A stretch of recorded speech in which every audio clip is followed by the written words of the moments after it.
Bonjour à tous. Good morning, everyone. My name is Pierre Normand, and I'm the Vice President, External Relations and Communications at the Canada Foundation for Innovation. On behalf of the Chair of the Board and the CFI management team, it is a real pleasure to welcome you all to our 24th annual public meeting and virtual APN. We were hoping to hold this event in person this morning, but here we are. Of course, one of the great advantages of holding a virtual meeting is that we have people joining us from across the country. So I'd like to extend a very warm welcome to everyone, wherever you are in this big, beautiful country. Un service d'interprétation est disponible pendant tout l'événement. Par défaut, la session se déroulera dans la langue de préférence de votre profil Zoom. Ceci peut toutefois être changé à tout moment en utilisant le bouton Interprétation qui apparaît au bas de votre écran Zoom. Translation is available throughout the event. By default, the session is based on the language preference in your Zoom profile. However, it can be adjusted at any time by going to the Interpretation button located at the bottom of your Zoom screen. Le programme ce matin est en deux parties. Au cours de la première, nous présenterons les résultats des activités de la FCI. To begin, Dr. Ingrid Pickering, Chair of the CFI Board of Directors, will present a few highlights from our past fiscal year. Next, Dr. Roseanne O'Reilly-Runta, CFI President and CEO, will speak about some of our more recent activities and where the CFI is headed over the coming months. A short question period will follow their presentation, so please make sure to use the chat button at the bottom of your Zoom screen to submit your written questions in the language of your choice, and this can be done anytime throughout the program. Je vous invite à utiliser le bouton clavardage ou chat au bas de votre écran Zoom pour nous faire parvenir vos questions à tout moment au cours du programme et bien sûr dans la langue de votre choix. In the second part of the program, we will have three fascinating guests in conversation. The former Prime Minister of Canada, the Right Honourable Paul Martin, will be joined by Chantal Richmond, a researcher at Western University, and Tanya Willard, who is a researcher at UBC Copenhagen. Among other things, they will discuss how a new generation of students and researchers is increasingly integrating Indigenous insight into their work to address critical issues like climate change.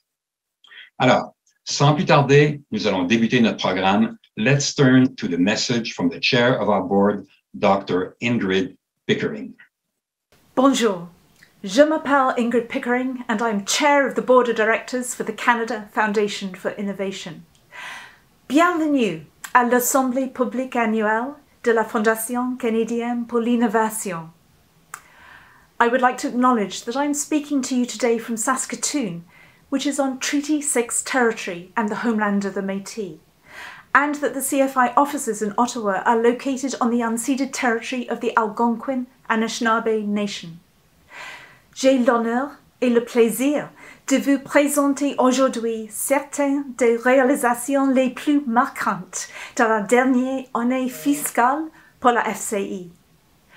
That year began on April 1st, 2020, when the world was reeling from the health, economic and social impacts of the global pandemic. By March 2021, as we closed the books on our fiscal, the global research community was fully mobilised. Researchers had learned a tremendous amount and made incredible strides against COVID-19. Bien qu'il y ait encore du travail à faire, nous avons acquis des connaissances qui nous aideront à nous mobiliser quand surviendra la prochaine grande crise. For its part, the CFI fast-tracked 2 competitions to provide infrastructure support for COVID-19 related research. These competitions resulted in a $28 million investment. This was to cover the urgent need for equipment for ongoing research related to COVID-19. We adapted our internal processes and operations to keep our merit review process on course. By November 2020, we were able to award $400 million in research infrastructure support through the Innovation Fund as scheduled. De plus, nous avons investi 73 millions de dollars par le biais du fonds des leaders John R. Evans dans 386 projets qui aideront les établissements à attirer de partout dans le monde et à retenir chez nous, au Canada, des chercheurs et chercheuses remarquables. And we awarded more than $17 million to 21 applied research projects at colleges across Canada. We also partnered with Canada's Chief Science Advisor, Dr. Mona Nima, to identify the type of investments that biocontainment laboratories at Canadian institutions would need to be ready for future health crises. The majority told us that they would need to be upgraded. This confirmed the importance of reinvesting in this type of facility to ensure Canada is properly equipped for any eventuality. Our success this year would not have been possible without the flexibility, professionalism and commitment of the CFI staff. Their seamless adoption of remote work allowed us to provide uninterrupted service to the Canadian research community. Je tiens également à remercier mes collègues administrateurs et administratrices ainsi que les membres de la FCI qui m'ont apporté leur soutien inestimable et leur conseil avisé tout au long de cette période difficile. Our accomplishments speak to our shared commitment to the CFI vision. It is a vision that has endured for 25 years and has resulted in close to 12,000 research infrastructure projects funded at universities, colleges and research hospitals across the country. This represents almost $9 billion in investments since the CFI began. We have our funding partners to thank for leveraging those investments into a total of $21.5 billion in research infrastructure support across Canada.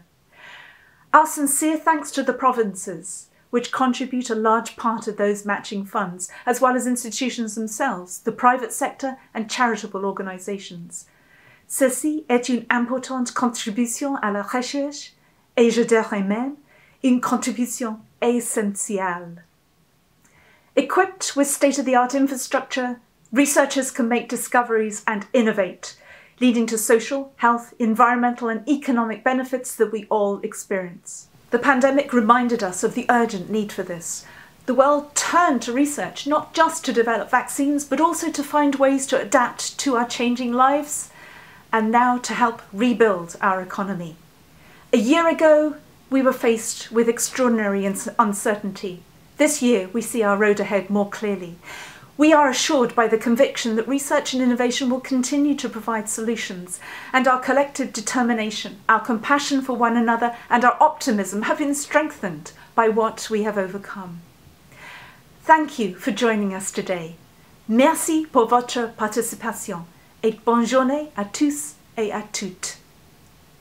Bonjour, je suis Rosanne O'Reilly-Runter, présidente directrice générale de la Fondation canadienne pour l'innovation, et je suis heureuse de vous présenter nos activités pour l'année en cours.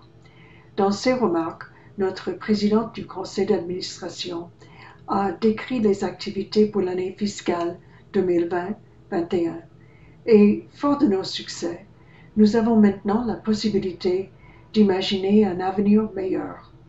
We are now focusing on the opportunity to chart the way forward. We are confident in the importance of research and innovation and their ability to help us adapt to rapidly changing circumstances. 2022 marks CFI's 25th anniversary.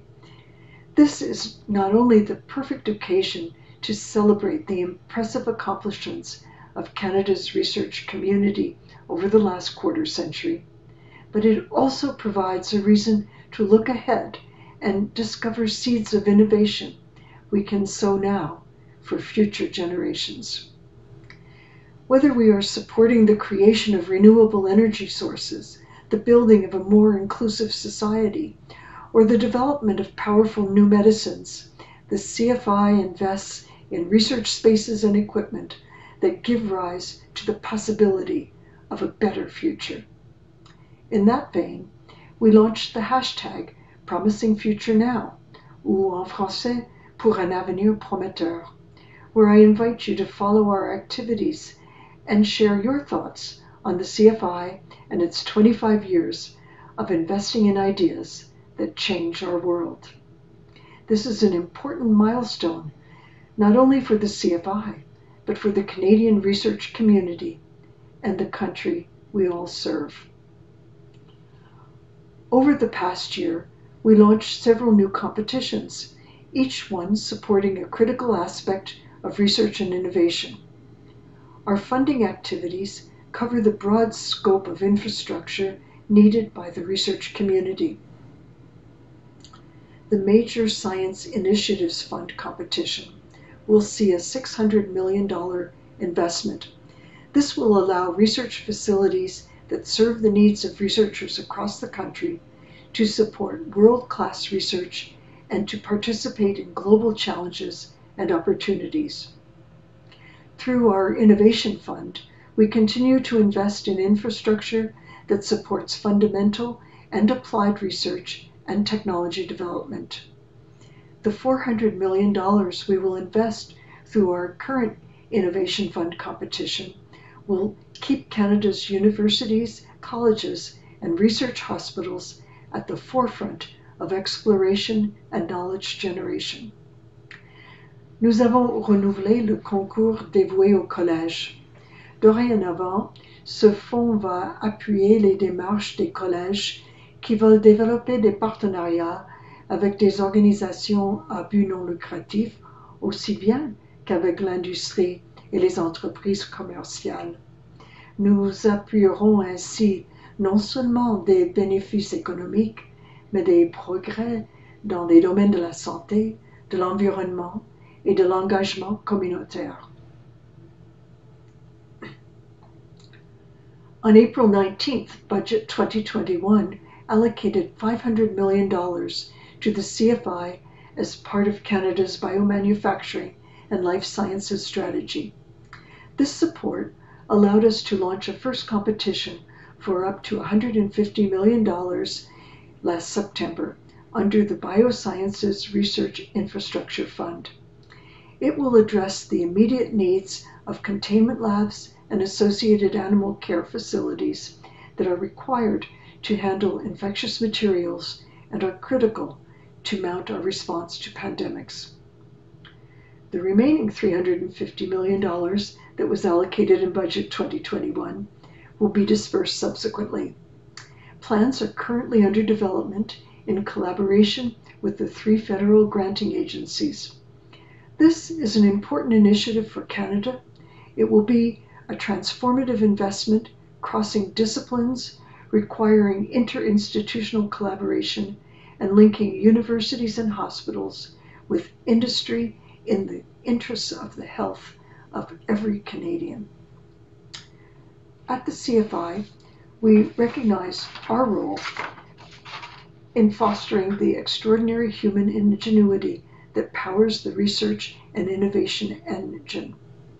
To that end, we continue to take meaningful action to enable our best minds to come together, making our research community a model of equity, diversity, and inclusion. For example, this year, we added an invitation to name not one leader, but co-leaders, and a team composition criterion. We asked applicants to identify how they can ensure that underrepresented groups can participate equitably in research and how they will continue efforts to create an inclusive research environment. After all, how can we claim to aim for excellence if we do not open our doors and our minds to others? The CFI's strategic roadmap stresses the importance of international collaboration. We thus began the fiscal year by hosting the International Conference on Research Infrastructures. This conference brought together nearly 700 panelists and participants spanning 5 continents and a variety of disciplines and sectors of activity. The plenary and parallel sessions led to wide-ranging conversations that included sessions on marshalling global research infrastructure to address emergencies, and others on tackling global challenges such as climate change and food security, as well as on the role of research and infrastructure in building a sustainable world. It was a productive, virtual gathering that positioned Canada prominently on the world's research stage and was itself a model of collaboration with the Chief Science Advisor, the Social Science and Humanities Research Council, the National Research Council, the Natural Science and Engineering Research Council, the Canadian Institutes for Health Research, and Labs Canada. It is now my privilege to summarize the CFI's financial standing for the fiscal year that ended on March 31st, 2021. But first, the moment for which you have all been waiting with bated breath. For the fiscal year 2021, as for all its 24 years of existence, the CFI received a clean audit from its external auditors, Ernst & Young. 2020-21 marque la deuxième année de service pour Ernst & Young, qui avait gagné en 2019 un deuxième mandat de 5 ans dans un concours compétitif. If we now look at the statement of financial position, more commonly known as the balance sheet, our largest asset is cash and cash equivalents. Currently, our balance stands at $189 million, down from $251 million last year. It is important to remember that these funds are committed funds and are being drawn down accordingly. Now, if we take a look at our statement of operations, you will notice that our grants or disbursements to institutions stood at $375 million, a slight increase from the prior year, which amounted to $360 million. On the expense side, our cost of operations, that is general and administration expenses, excluding amortization, increased slightly from to $12.9 million from $12.8 million the previous year. Operating expenses were higher due to an increase in salaries to fill vacant positions and an increase in professional service costs. These increases were partially offset by lower travel costs, as all travel was canceled due to the pandemic. Operating expenses fluctuate between 2.2% and 4.5% of our disbursements to institutions and have averaged 3.4% since inception. Depuis ses débuts et jusqu'au 31 mars 2021, le gouvernement du Canada s'est engagé à verser la somme de 8,83 milliards de dollars à la FCI. À cette même date, nous avions reçu 6,44 milliards de dollars et la différence sera versée au cours des prochaines années. En 2020-21, la FCI a octroyé aux établissements la somme de 665 millions de dollars pour un montant cumulatif de 9 milliards de dollars.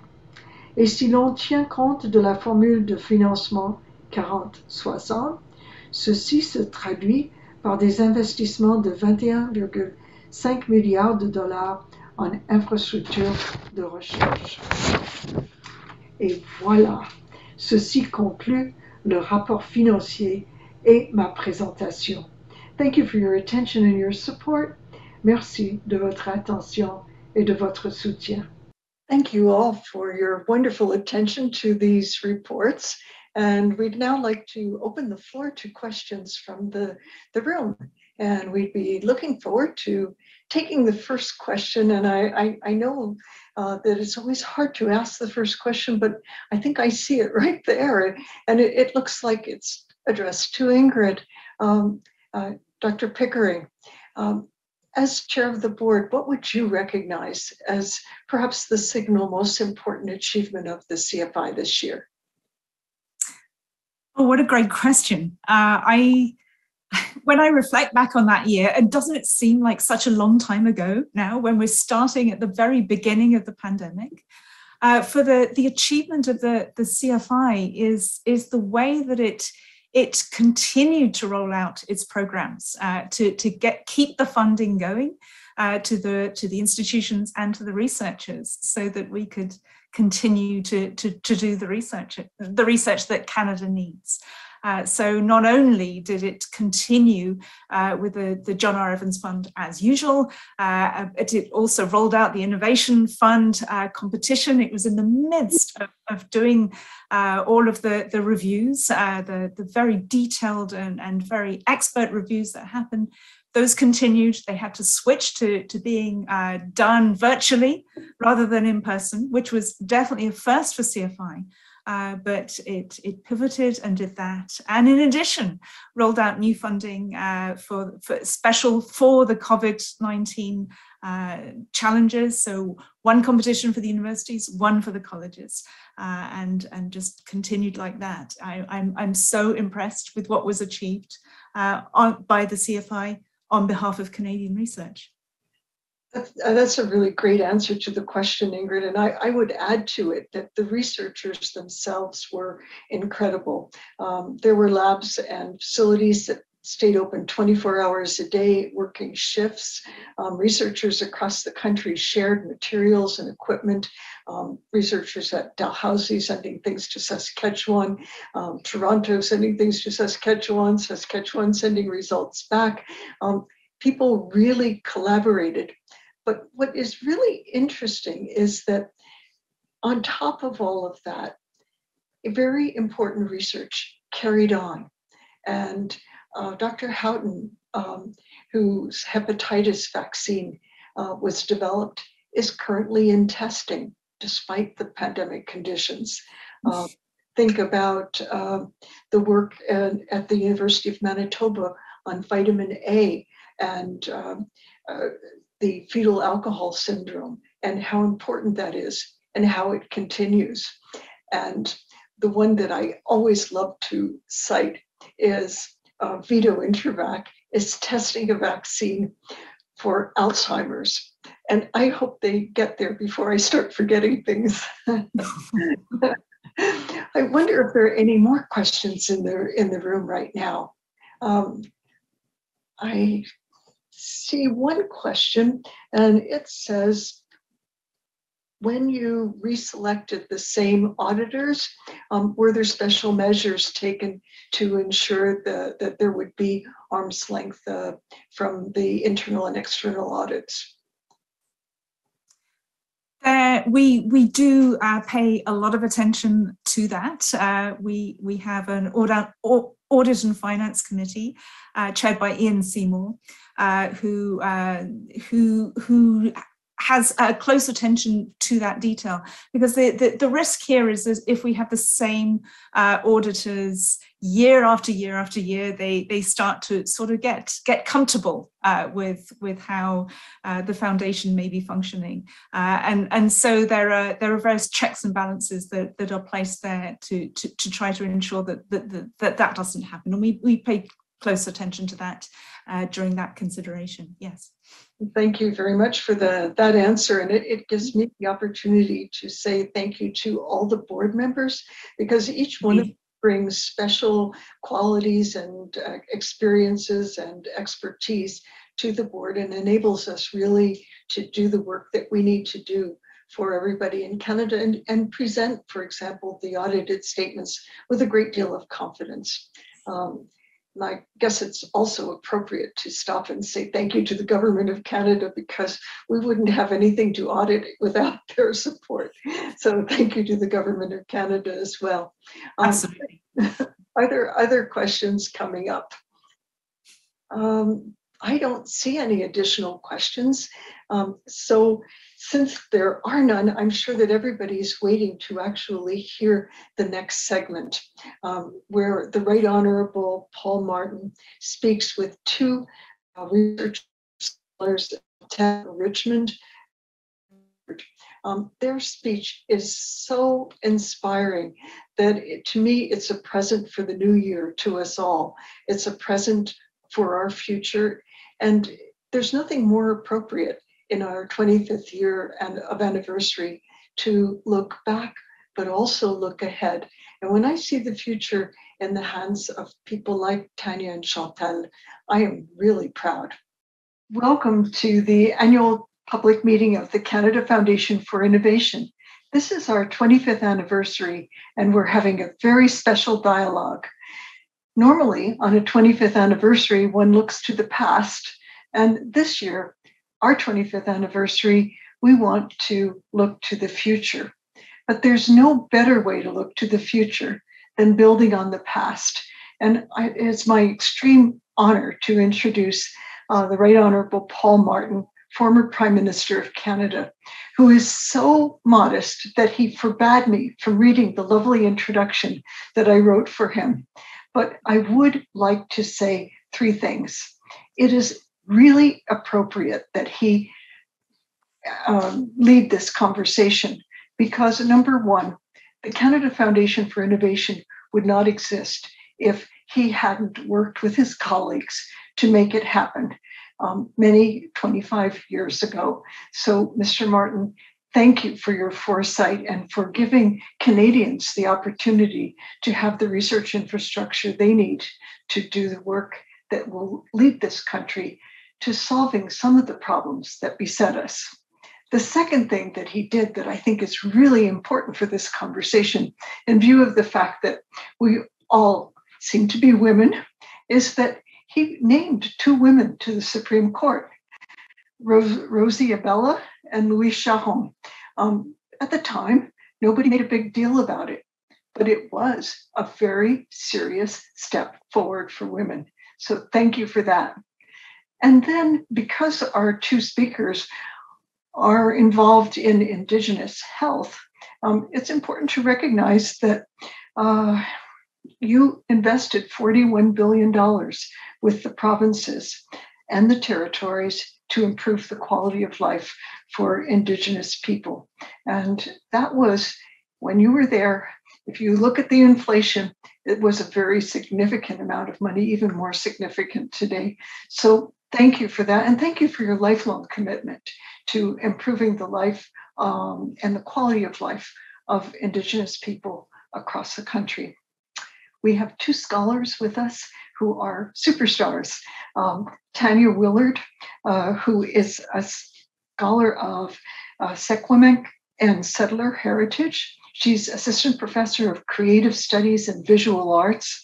She is at the University of British Columbia. She's an artist, a poet, a curator. She specializes in Indigenous languages, visual art, relational aesthetics, and socially engaged practice. With a master in fine arts, her work demonstrates the shifting ideas between Indigenous knowledges and cultural current art practices, between traditional and the contemporary, between an aesthetic of portrayal of land rights and environmental consciousness. And it is a real privilege to have her with us today. And this is original, future-looking work that she's doing. And we're so proud of it. And Chantal Richmond has her PhD from McGill.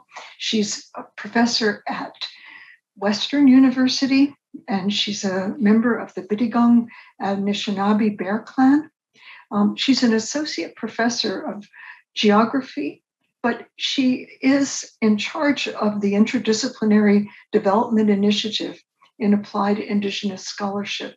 And when we talk about the future of research, we often say it's at that interdisciplinary cross that things will happen.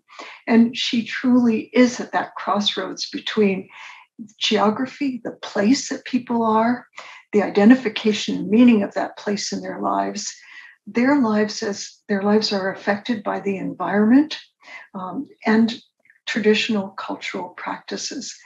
Having studied how health and diet are important to local populations, she's actually studied with colleagues around the world in Hawaii and New Zealand to use her knowledge globally. So, Chantal, we are so pleased to welcome you.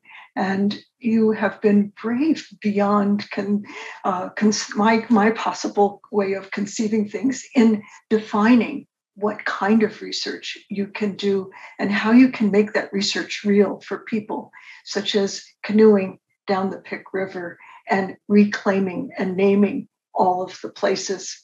That is brave and lovely.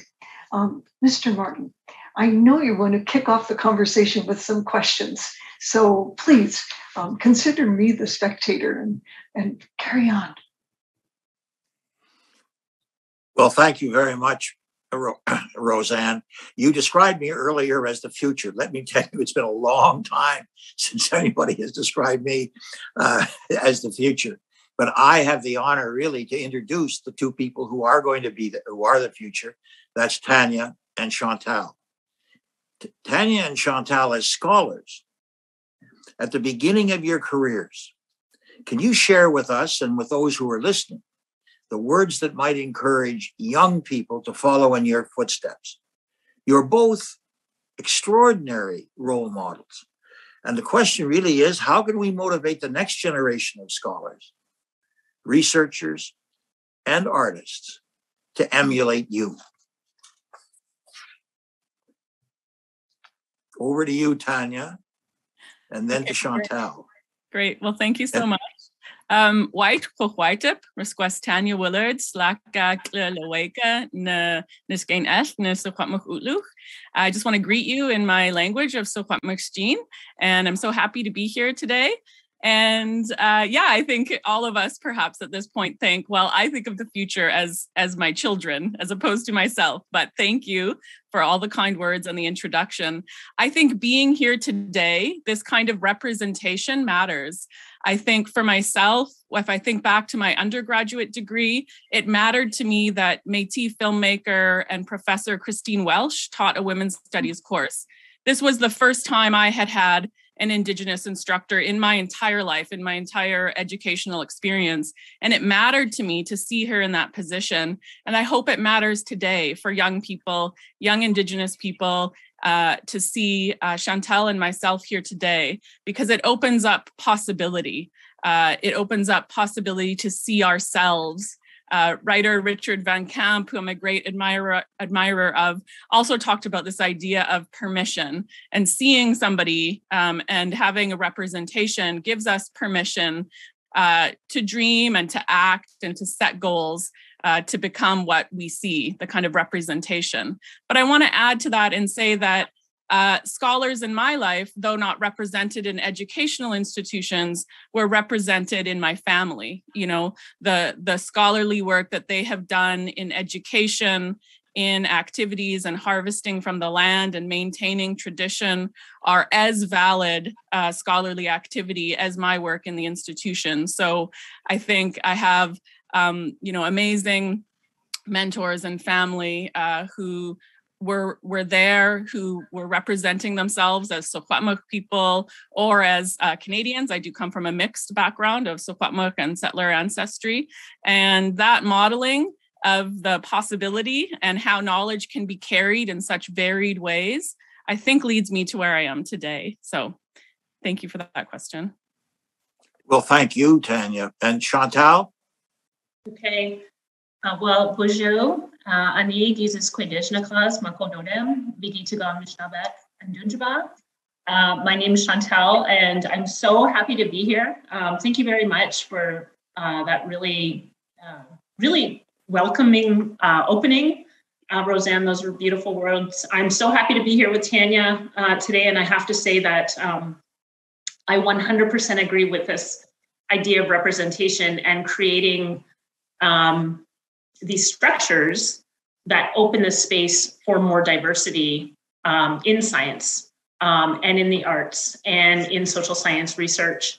And I think, as Tanya was speaking, I was reminded of the fact that like 20 years ago, when I did my PhD at McGill, there wasn't a single Indigenous faculty member there. And that was not very long ago. The Canadian Institutes for Health Research has only been,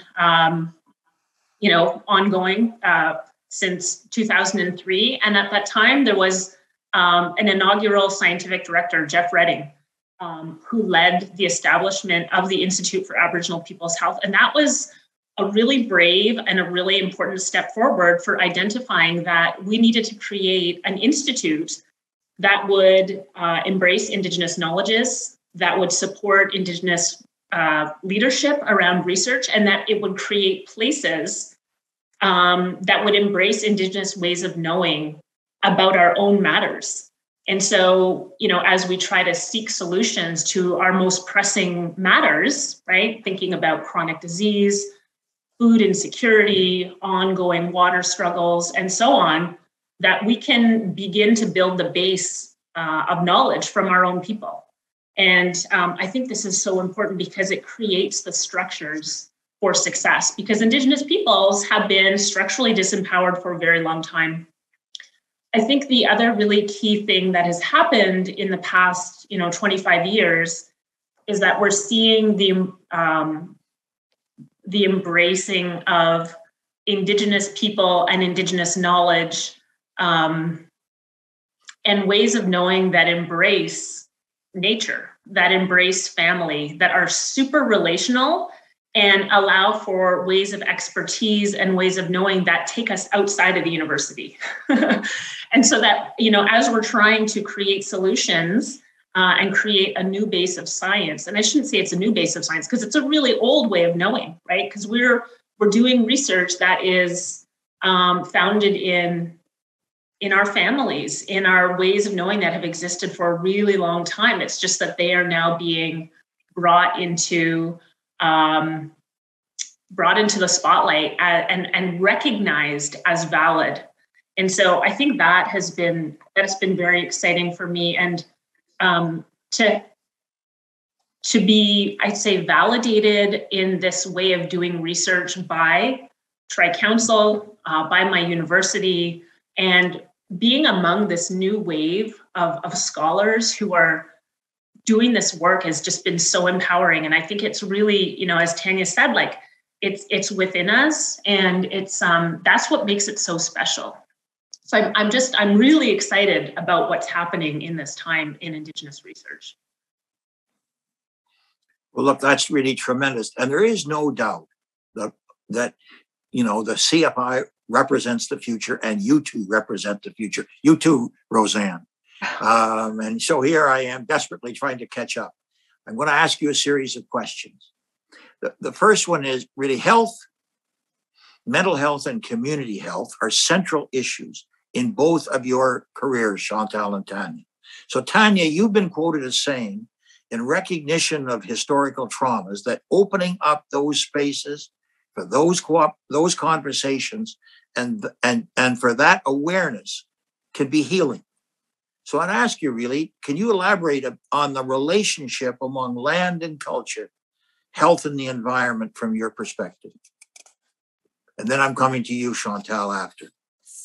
Perfect. Thank you for that question. I am trying to remember when that quote may be from, because I think that though it is still important to open up conversation and dialogue to address these kinds of issues, both within our communities and with outside communities, the time for that, I think, has started to pass. And we're in this time now where there's enough of a plan, a roadmap for us from things like the TRC, the Truth and Reconciliation Commission, going back to the Royal Commission on Aboriginal Peoples. We have the Missing and Murdered Women's Inquiry, and all of the voices of all of the people who have been brave and courageous to defend their culture, their land, their ways of being.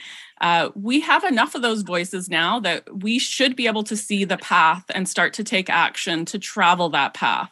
And I think that's where I see us today. Sometimes we're still in this time of truth telling, of conversation, but I think that really importantly, we need to start to take action today. We need to start to follow some of those recommendations, and we need to be really active about pushing for change. because we need to act now, we need to put those plans in place that take us from talk to resourced solutions and implementation and sustaining the strategies for those policies. So, this isn't a project here, a project there. These are really sustained ways to follow those recommendations, to follow the voices of those who have, stood up and said, this is harming my community, this is harming my culture, this is harming my family, and by extension, all of us are in the same boat when those kinds of harms are perpetuated, that we need to now start to alter the systems around us in order to move forward. And I think we are doing that. I see that exactly in the work of Indigenous researchers and scholars, in the work of settler allies who are really pushing for on the ground change to fundamentally restructure the conversation. So we need to share with each other in order to heal, but we need to also change in order to maintain that health. And though my work touches on these issues, it really does so from an artist perspective. So I want to be careful here to not, give myself any credentials. My perspective on health comes from being, a community member, being active in my community and other kinds of communities, and really seeing the healing that artistic and creative expression can bring, because it's been a really important place for people when they feel displaced or they feel hurt in different ways, to be able to exercise that through expressive ways of making and being. I have seen in work with this youth as an Indigenous youth, I've seen this heal, I've seen this change people, the ability to express themselves. So that's part of my commitment to artistic and creative practice, and seeing that in a holistic way as improving conditions on an individual basis, and then by extension, community and larger public basis. Thank you. Well, that's very well said, Tanya. And Chantal, now over to you. As the director of an Indigenous health lab, you know this area quite well. How do you envisage the bringing together of traditional knowledge and contemporary healthcare practices? How do you envisage bringing together the community and researchers and the disparities in health in Canada and the world? That's a very big question. So over to you. Well, thank you for the question. And you're right, it is very big. I think that the most important role that I play is I'm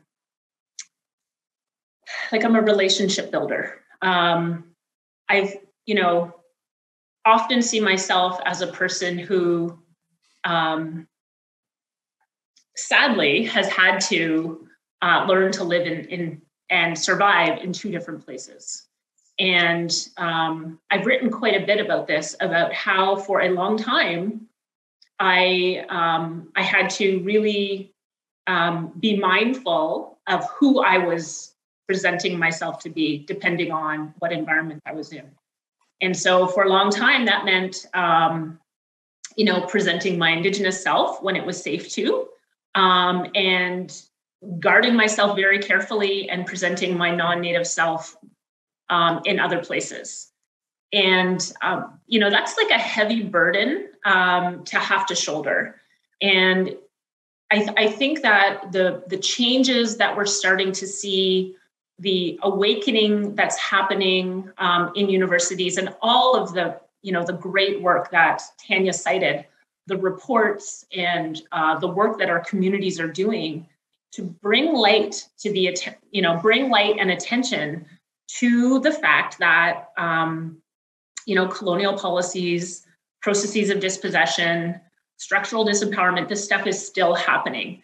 And it's really awful, I think, that Indigenous students, Indigenous people have to guard themselves when they come into institutions. And so my role as someone who's been there and has been able to successfully navigate it and to earn a Canada Research Chair, to kind of learn how to navigate these systems to my advantage means that, I'm capable of bringing others in.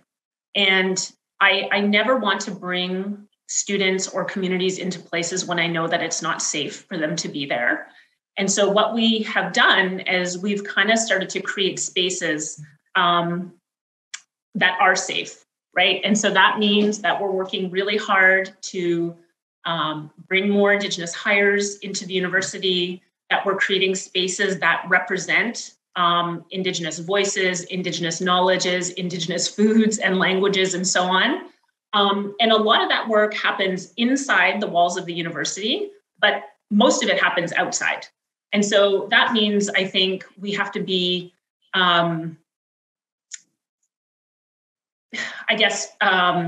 paying attention to the ways that we do research on the land. And in that case, this is where I think that relational piece is happening, because not everybody is capable of engaging in that work.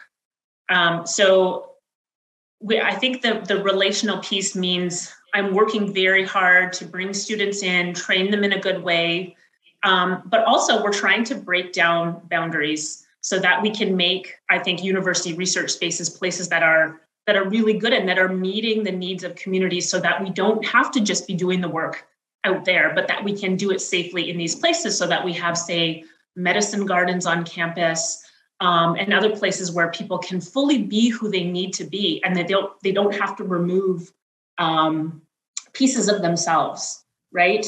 And so I think that there are particular places and times and roles, and our allied scholars play a really important role in doing that work. And I think that funding organizations like CFI, like the Tri-Council, for example, are really paying attention. And this, I think, is a very important structural change that is happening to, lessen the systemic burden that Tanya was talking about earlier. I hope that helps a little. Thank you. It does. It helps a lot. So I have a question, really, for both of you. The relationship between humankind, between humanity, and the land and water is of extreme importance to Indigenous people. We understand that, and the tremendous insight that the Indigenous people have in terms of land and water. I first noticed this over 60 to 70 years ago when I had a summer job as a university student, so it'd be 60 years ago, a summer job working as a deckhand on the tug barges on the Mackenzie River. Most of the transportation at that time in the north was done on the Mackenzie. I got a job as a deckhand, and of course I was working with a group of young men my own age who were either Dene, Inuit, or Métis. All were deckhands my own side. And when we would pull into shore, we'd just sit around and talk, and we would talk about much of this. I remember describing this conversation to my wife, and she said, I don't think young male teenagers ever had a serious conversation about anything, but the fact of the matter is we did. And I learned an enormous amount from these young men, all teenagers my own age, all Dene, Inuit, or Métis. So what I would really ask the two of you is to explain the special insight and the relationship of the Dene, the Inuit, and the Métis to the land. And I think specifically, I'd ask you, Tanya, to speak about the land-based bush gallery. And Chantal, I'm going to ask you, after Tanya has spoken, to talk about your canoe trip, and to talk about the Guardians, who I admire enormously. So over to you, Tanya. Perfect. Thank you. I was realizing we did mention the connection between land and nature in the last question, and I didn't go there. So it's great to get a chance to speak about that. It's really guided my work as an artist, as a curator, as a community member. That relationship, it goes beyond just a descriptive kind of relationship. It's very deep. It's very, spiritually connected. It's a connection to our ancestors. And really importantly, it's a connection to the ecologies around us. The ecologies around us that, on many reserves, because of the lack of development, because of structural inequity, means that we also at times have richer biodiversity in our lands, not in our whole territories, which are of course a very larger component of unceded territories, but talking about just the reserves. And so we have this incredible asset. We have, our community members who still rely on the land for foods. There's so many important models of how deeply we are connected to our lands. And I really feel that everyone can learn from that. And in your example, you're speaking about Dene, Inuit, and others who have special knowledge that comes from a continuum of thousands of years of their ancestors' knowledge bases. And as Chantal was saying, we're only coming to a point of starting to recognize and affirm those knowledges, outside of those communities now. And there is an incredibly rich sphere of language that is knowledge that is tied to the land, so much incredible work that we have yet to see. And in part, this is also because Indigenous peoples needed to protect that knowledge from ways that it was being extracted from our communities and made to serve other kinds of, initiatives or ideas. And so now, with Indigenous peoples in positions to bring their knowledge with them, not for it to be taken and, and studied at the institution, but for us to come with that and come with our communities, now we can start to find ways to share those important teachings and learnings that are often land-based. And I have to also give, we're talking about Dene folks, and I'm going to speak from my perspective, not of course from other Indigenous peoples, but a very inspirational project for me that I had a chance to visit is the Deshinta Center for Research and Learning. And this is a project in Yellowknife where many Indigenous Dene youth are engaged in, both political and curricular, disciplines we might recognize in Western universities, as well as land-based knowledge. And this idea for me is quite revolutionary, to think about affirming Indigenous knowledge on the same playing field as other kinds of, more Western rational kinds of knowledge. So that's been really instrumental for me thinking about this idea of Bush Gallery. And Bush Gallery is something that I do as an artist. It's a collaboration with both other artists as well as with my land. And that's a continuum of me being there on my land. I can recall my great granduncle who testified at the McKenna McBride Commission. And he said, I don't want to sell my land and I don't want to lose my rights.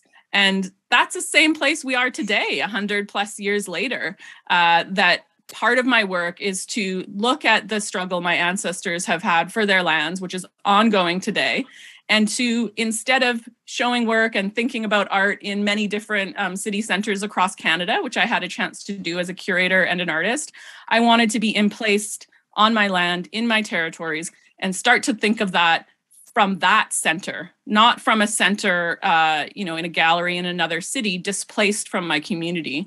And so all of that learning that is so attached and integral to the land has been incredibly important for me. It's led me to my CFI research project, Citation Studio, and that's cite as in SITE /ATION.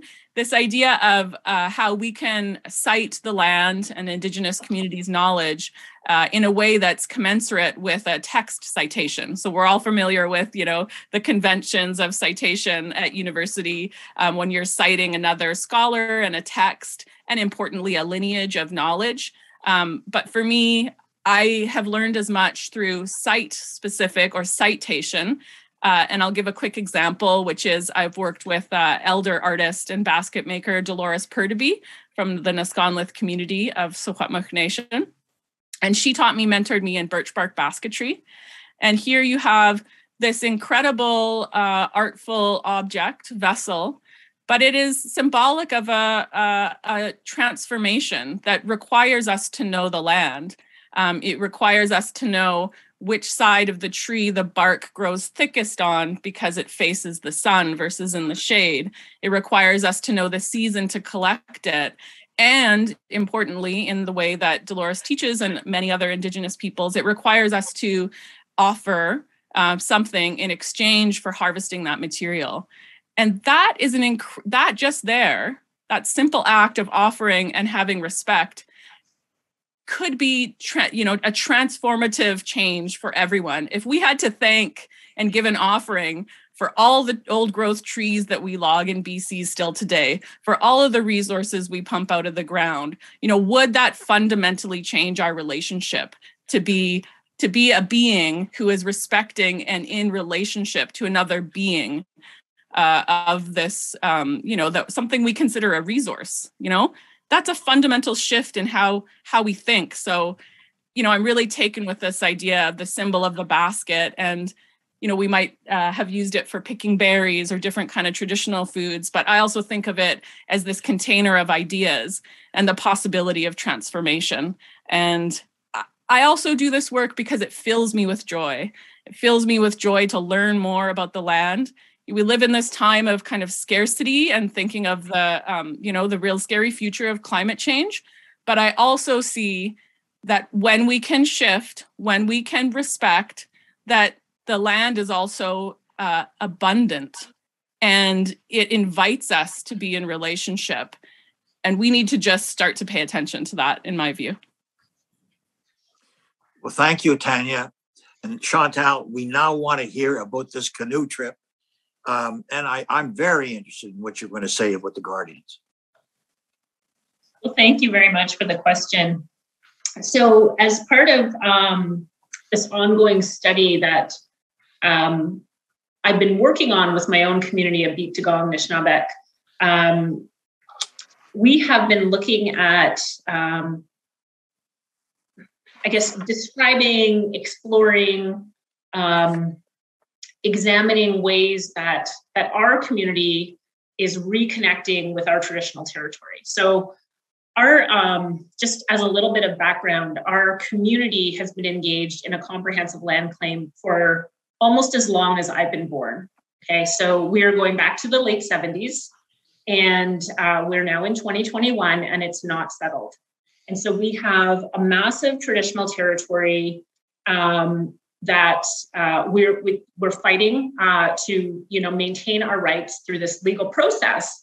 But above and beyond that legal process, our community is growing impatient, and we've been searching for ways to assert our rights because we see all sorts of I would say encroachment in our territory by mining companies, by cottagers, by logging, over this 40-year period. And so we recognize the need to establish a canoe journey through the heart of our territory. So the Pic River extends from the mouth of the Lake Superior up to Long Lake. So that's about 100 kilometers. The length of the river had not been canoed for a very long time. And there's all sorts of different, logging roads and so on that has really changed the nature of the way that our community and our community members who now really live at the mouth of the Pic are able to engage with, enjoy, connect with the lands and resources of our traditional territory. And so the idea to do this canoe trip came from our chief, Duncan Michano, who's a long-time trapper and canoer and, general guy that you just find out on the land.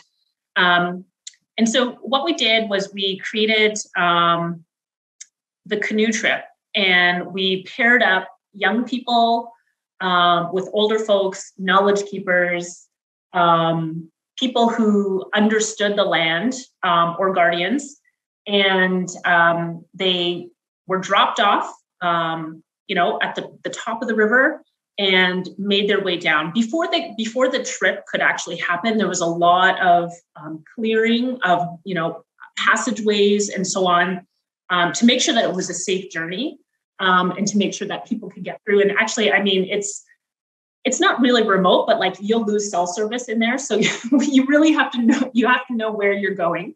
And so they did a lot of work to kind of prepare for the trip in terms of kind of like clearing the land, but also having connections and reestablishing those connections between the elders and the leaders of the trip and the young people. Because we really wanted to, walk the path of our ancestors, or, canoe the path of our ancestors, but also to reclaim the places, reclaim the trees, and reclaim the mountains and the special places along the river, because we are known as, Biigtigong Nishnawek is the people of the muddy waters, and that's where we see the water eroding, the mud eroding, right? And our rivers really like dark and clay like that. And so this trip was very important on multiple levels.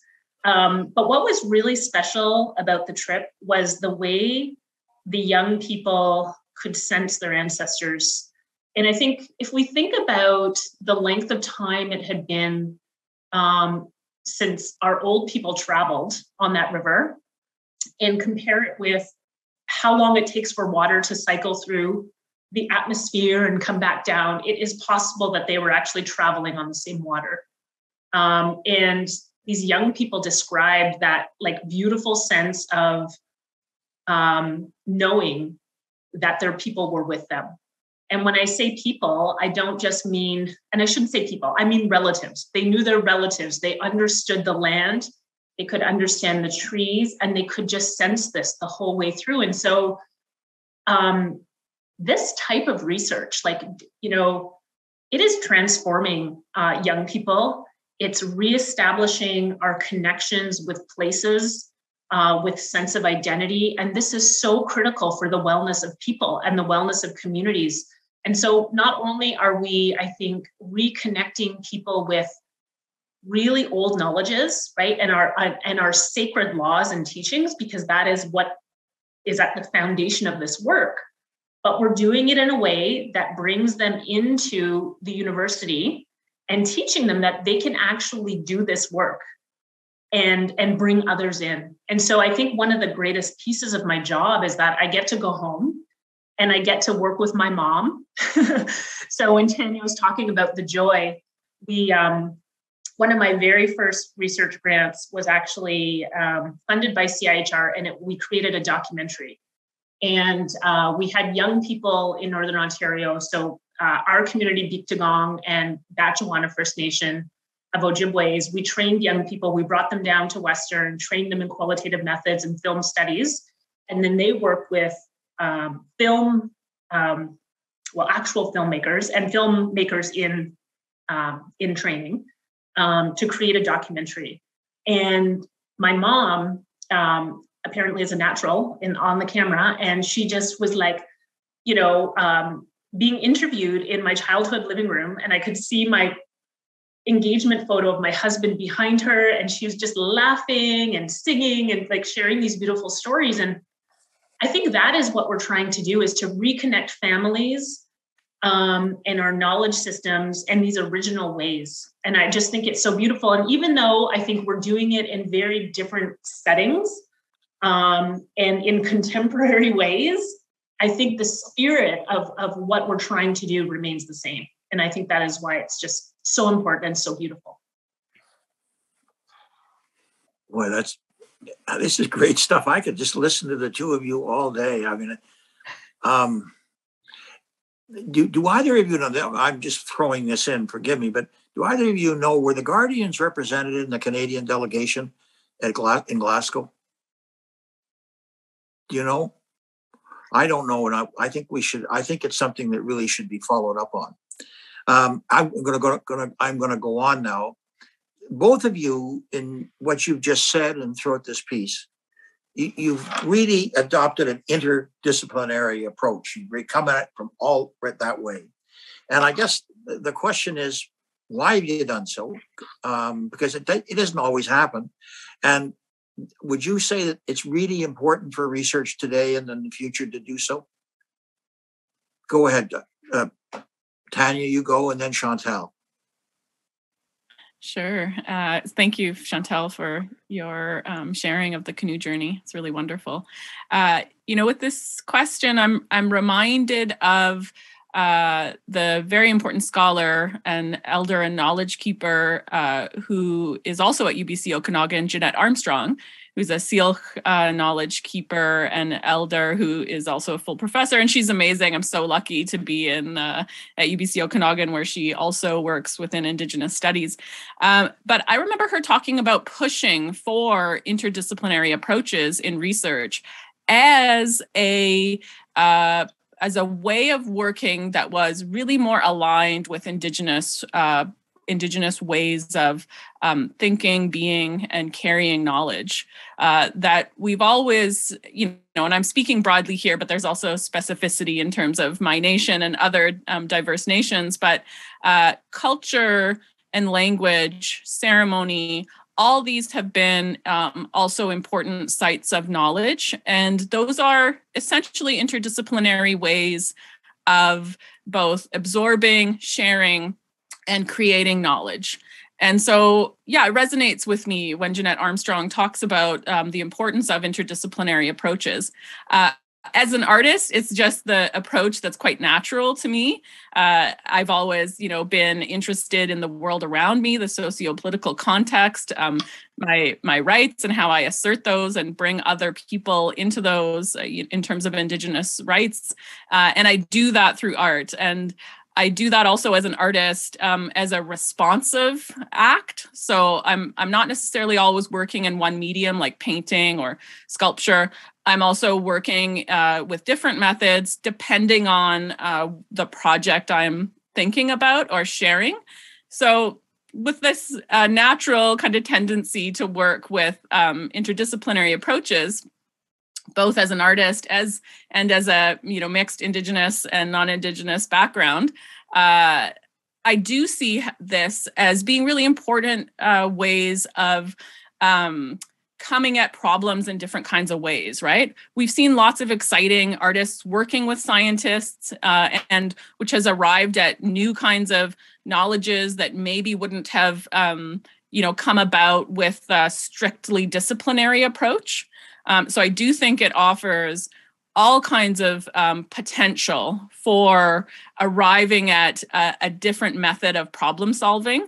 And so I think that interdisciplinary approach can be so important and importantly, I think we must consider it as robust and rigorous, if not also sort of spirited and circuitous at arriving at knowledge. But I think it's really important to see it as a critical space of inquiry that is as robust or rigorous as any other kind of scientific or engineering approach, that it can really allow us to arrive at a different place than a strictly disciplinary approach. So I really think that collaborative way of working across disciplinary borders, that we can continue a line of inquiry and research that in my mind is also a bit of a counterweight to some of the harms that a rationalized Western scientific approach has created, whether intentionally or not. That's perhaps a larger debate.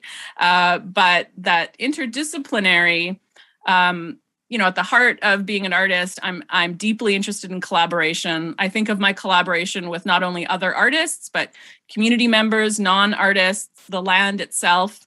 And for me, it offers so much generative space of inquiry that can exceed the kind of perhaps structures and rule systems and borders of disciplines. So it's a transdisciplinary kind of approach, an interdisciplinary approach, I think, for me, is the way I work. And I think it's an imaginative and potential, it's infused with potential. And for me, it's a really kind of futuristic way, perhaps, to think about working as well, to work in those different kinds of interwoven methods.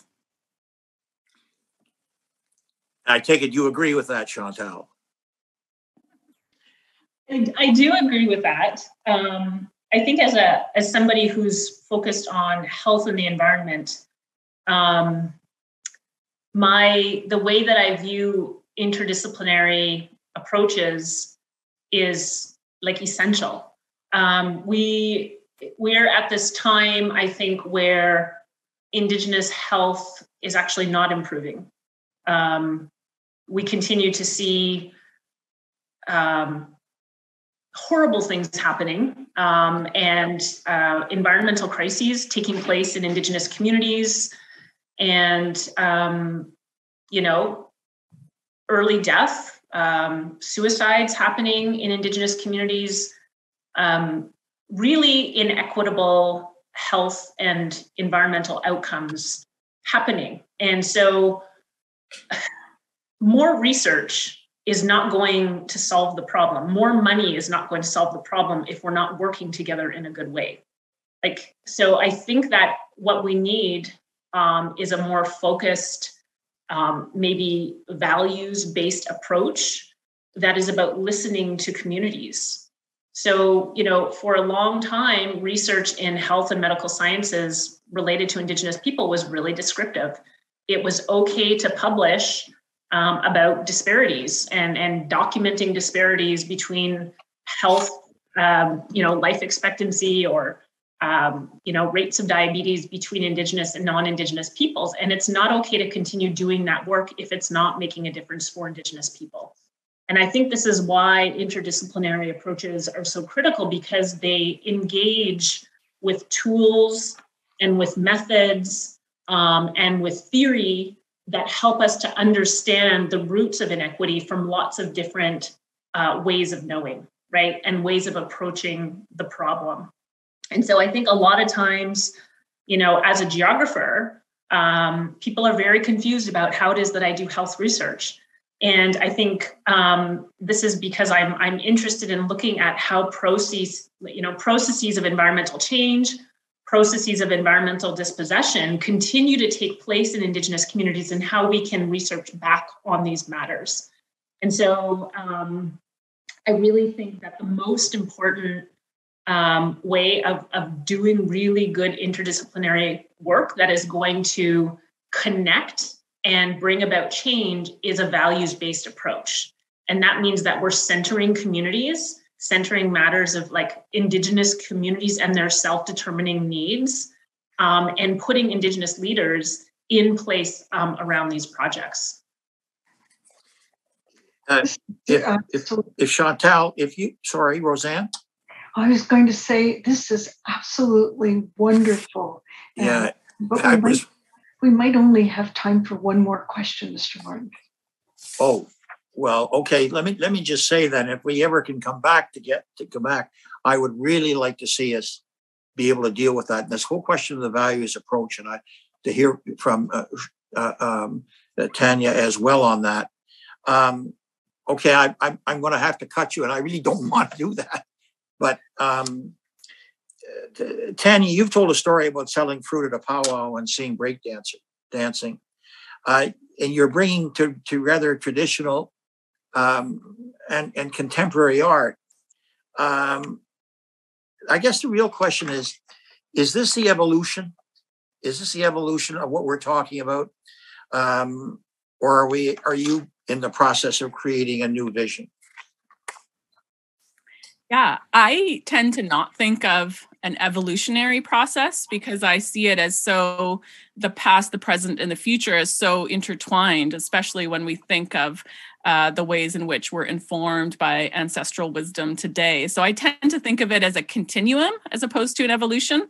evolution sort of presupposes a kind of binary of the past and the present and the future, and I really see that as more interwoven. And so I really tend to think about a continuum of practice. There's so many fantastic Indigenous ancestor artists who are in collections at museums and galleries across this country that are unattributed. So, it may say Secwepemc on an item, it may say Anishinaabe, it may say Mohawk, but we don't know who those makers are who made such incredible, innovative. So though we're talking about the past, beads are not something that existed before interaction with settler communities, or, we can, maybe some were from larger trade, roots, and of course the role of dentalium and other shell-based items used for necklaces and adornment and trade were very important and were existing, before settler contact. But we have these forms, like I can think of, Métis floral beadwork, wool Melton blankets for Coast Salish peoples. Those are contemporary works in that they're using new materials in adaptive and innovative ways. And so, those works, we tend to think of them as works of the past because they are unattributed, they're resting in museums. But those are belongings. Those are, ancestor artists who possessed incredible contemporary innovation and adaptation. And I think that's so important to start to think of those very differently. And yeah, in this story you shared, I think it's also important to recognize my auntie, Joyce Willard, who brought me to those powwows. She would run a fruit stand, and we would sell fresh fruits at powwows at Tecumloops, at Kamloops powwow. And that was such a fantastic experience. And that's why it's important to acknowledge our relatives who brought us into connection with community and culture. And there was this great breakdancing crew coming through. And, in terms of thinking about continuum versus a break with the past or some kind of evolutionary stream, all of the dancers and community members who were at that powwow came out and celebrated with those break dancers. I remember a blanket dance happening after, which was offering money to support these young Indigenous men who were doing this amazing break dance routine. And so, that was embraced, and many new ideas are always continually embraced. We can look to all of the incredible work that young Indigenous artists and activists are doing in social media. That's a whole other level. Not my generation, the TikTok generation, but I do see incredible work being done there by young people, and think of the futurity of that and how that is deeply connected to those that came before them. And so that idea of continuum is really important to me in how I think through these kinds of practices as an intersection of past, present, and future, as opposed to a hard border between that kind of concept of time. All right, since we're a little tight for time, I'm going to just hop ahead. I'm going to ask you, Chantal, and then I'll ask you, Tanya, to comment. But you people have both worked with people from around the world, from the Arctic to Africa, and I've got some notes on what you've done. You've worked the Arctic, Africa, and then Hawaii and Ontario. I got to tell you, I worked Arctic to Africa to Ontario, never in Hawaii. I don't understand how I missed that. Oh gosh, you're lucky. But I really would ask, I think I'd ask the two of you. You first, Chantal, how does international dialogue, how do the knowledge of what's going on abroad, how does that enrich your outcomes? And how do you handle it? Great question. I think we are in this time where we're facing environmental crises. We've seen forest fires happening in the Amazon, right? Unprecedented forest fires. I remember I went running this summer, and even though there is not a forest fire for thousands of kilometers away, the sun rose and it was like this deep red color. And so despite the fact that Indigenous peoples live in very different ecologies, we have very different cultures, very different ways of knowing, the threat of environmental change is consistent among us, right? Because we are land-based people. Our ways of knowing, our knowledge systems, our links to our ancestors, our stories, our creation are founded in the land, right? And so what we're trying to do in the work that I'm doing right now, we have a collection of community-based projects. My community, Bigtagong, Iumato, just south of Auckland Airport in New Zealand, or in Aotearoa, and then just at the base of Mauna Kea on the Big Island of Hawaii. And through all of these cases, what we're trying to demonstrate is how Indigenous people stand for their land and why, right? Because I think that if we do not understand the fundamental role that Indigenous knowledge and Indigenous protection and the establishment of Indigenous rights in these places holds, not only for the wellness of Indigenous people, but for all people, then we will be doomed. And so we are taking, I think, a stand that if we can talk about and share the relationality between Indigenous peoples, their ways of knowing, and their wellness, and the ways that it is so firmly planted in the land, that we can share a really good message with all people. And because I think that, these knowledges, these ways of knowing have kept Indigenous people alive for a really long time. I shared yesterday, I was able to visit with my my children's public school, who's being renamed at the moment.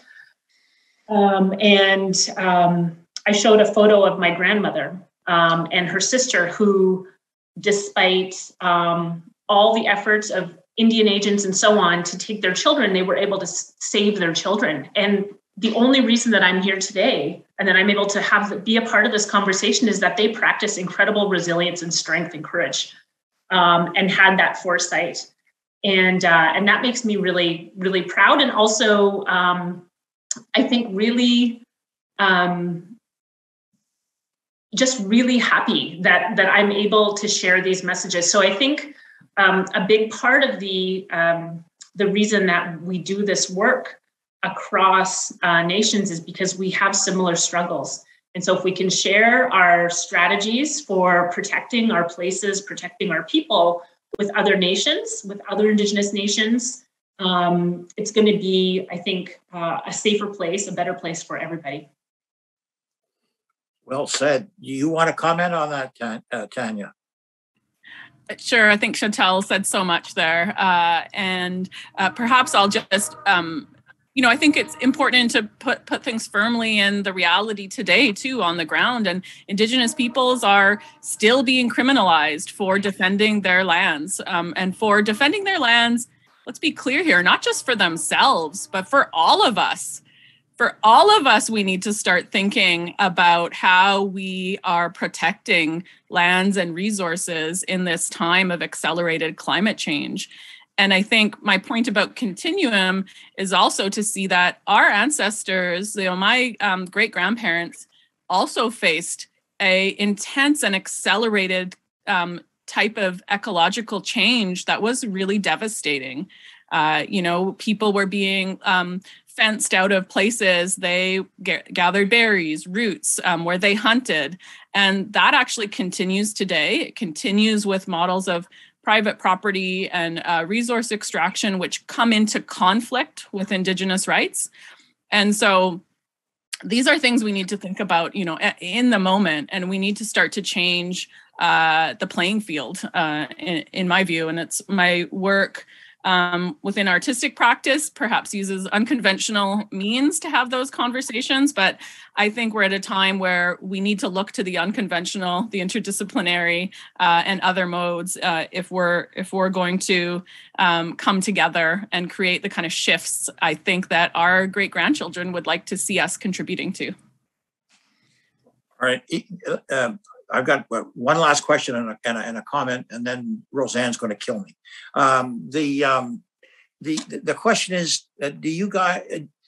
You've now had a whole bunch of questions posed by somebody of a generation that you can't even believe still exists. Would either one of you have a question that you wish had been asked that you would have asked each other? I mean, I'll just say I'm so affirmed by Chantal and her work and her responses. In academic institutions, we still face, the fact that we are statistically a very small but potent force. I think at UBC, Vancouver, and Okanagan, Indigenous faculty make about, 2% of the entire, academic faculty. And so it's fantastic to be able to share with Chantal and all the successes of her work. I perhaps don't have a question, just to be able to express my support for her. It's not always easy for Indigenous faculty within these kinds of spaces, and the ways we're trying to put a foot in the door and hold it open for each other. So thank you so much, Chantal, for all you've offered and for all the questions and conversation today. Chantal? I will just say the exact same back to you, Tanya Miigwech. I think that you have shared really beautifully, and I think that a big part of what we're trying to do, as you said, to put our foot in the door, right? We're actually trying to address structural change. We're trying to make spaces so that other young people and older people can come in and in behind us and see themselves reflected in this place, so that they don't have the same experience that maybe we have. And I mean, it's something that's so recent. Like I've only been an academic for not 20 years, and I feel like I've already seen this like massive transition happening.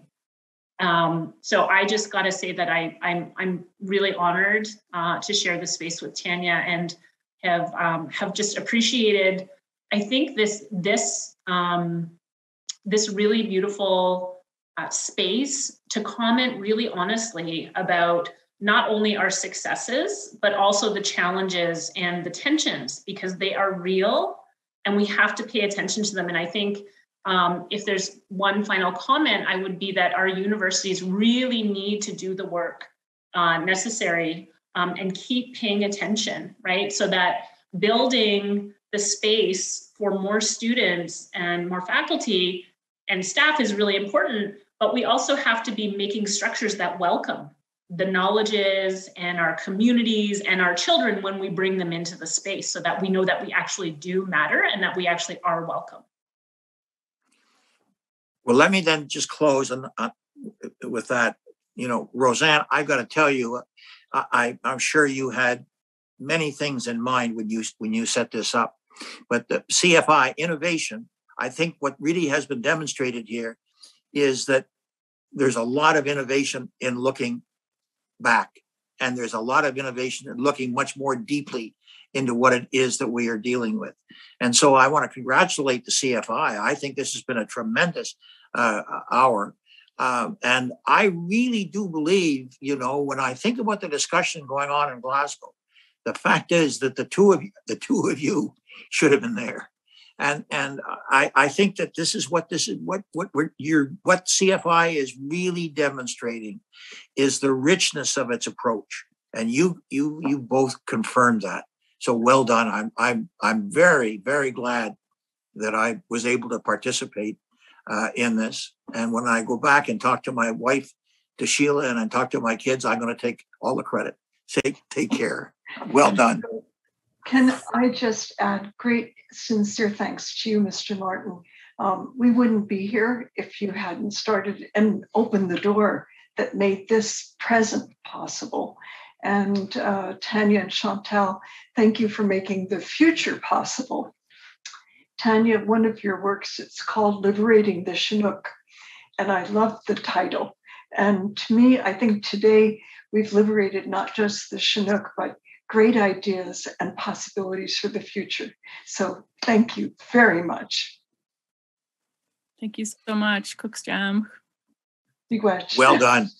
Thank you. Really, really well done. What an inspiring conversation. At this time, I'd like to say a very special thank you to our presenters this morning, Dr. Pickering, Dr. O'Reilly Runta, and of course, our three guests, Mr. Paul Martin, Dr. Chantal Richmond, and Dr. Tanya Willard. I'd like to mention that we did receive a couple of questions during the last segment. We are unable to answer them right now because we are running out of time, but we'll make sure to reply to you in writing. We will notify you once our annual report has been tabled in the House of Commons in the coming days and is available on our website at innovation.ca.